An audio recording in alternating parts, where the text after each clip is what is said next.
Every age is transformed by its tools, but only a few ages are forced to confront what those tools are doing to consciousness itself.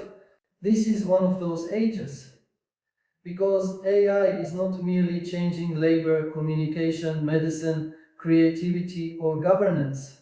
It is changing the texture of attention. It is changing what feels real, what feels fast, what feels valuable, what feels humanly necessary. It is changing the inner climate in which thought unfolds. And that means the next human story is not only about smarter machines, it is about deeper consciousness. Let me put it plainly. The danger of the AI age is not only that machines may become more capable, it is that human beings may become more distracted, more reactive, more manipulable, more fragmented, even as our tools become more sophisticated. Outer power can rise, while inner depth declines. That is why consciousness now belongs at the center of the conversation. In your manuscript, consciousness is not treated as a vague mystical idea. It is treated as an evolutionary journey, personal, cultural, civilizational. The spiral dynamic framework is one language for that journey. It suggests that human societies move through layers of awareness, from survival to tribe, to power, to order, to achievement, to empathy, to systems thinking, and toward a more holistic awareness of interdependence. Whether one adopts that exact framework or not, the central insight is hard to deny. Human beings do not only evolve biologically, we evolve in values, in perception, in moral horizon, in our capacity to hold complexity. And here is the crucial point. Our technologies tend to amplify whatever stage of consciousness is dominant.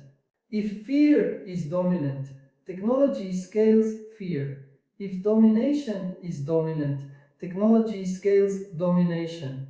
If ego is dominant, technology becomes theater for ego. But if wisdom, empathy, and systems awareness deepen, then technology can also become an instrument of coordination, healing, learning, and collective intelligence. So AI is not separate from consciousness. It is a mirror and a multiplier of it, which means the real issue is not only what the machine is becoming, it is what we are becoming with it. Ask yourself, what kind of mind does this technology reward? A patient mind or an addicted one? A reflective mind or a reactive one? A truthful mind or a performative one? A relational mind or a lonely one? A wise mind or simply an accelerated one?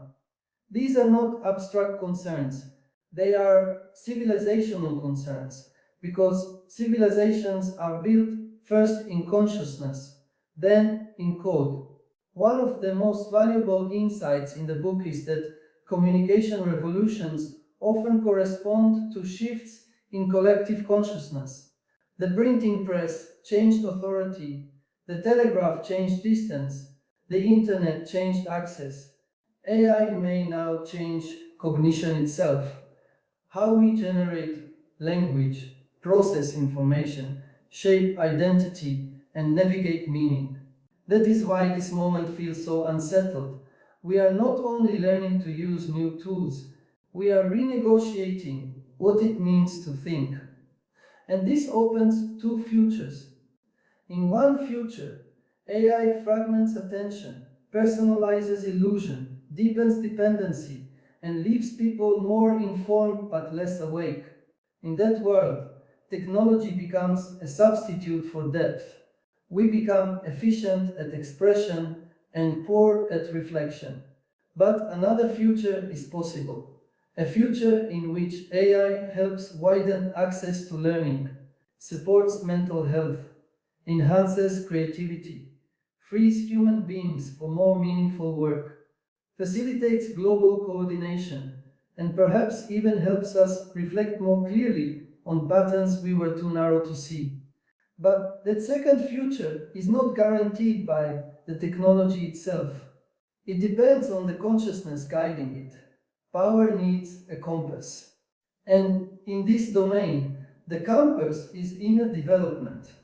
The capacity to pause, to examine motives, to resist manipulation, to tolerate complexity, to act with empathy, to think systemically, to see oneself as part of a larger human and ecological whole.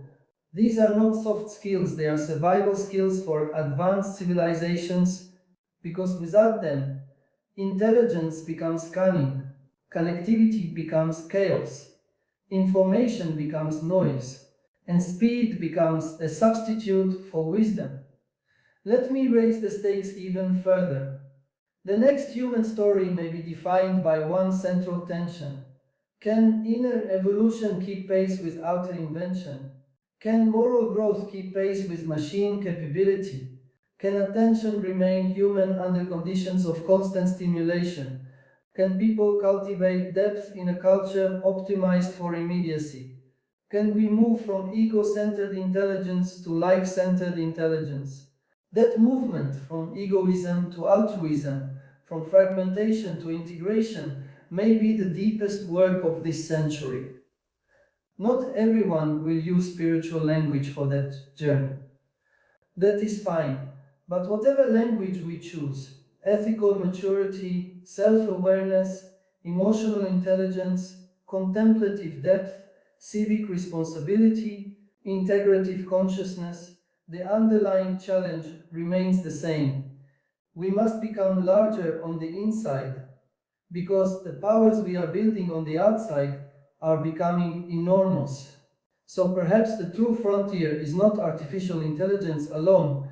Perhaps it is the meeting point between intelligence and awareness, between cognition and conscience, between invention and awakening.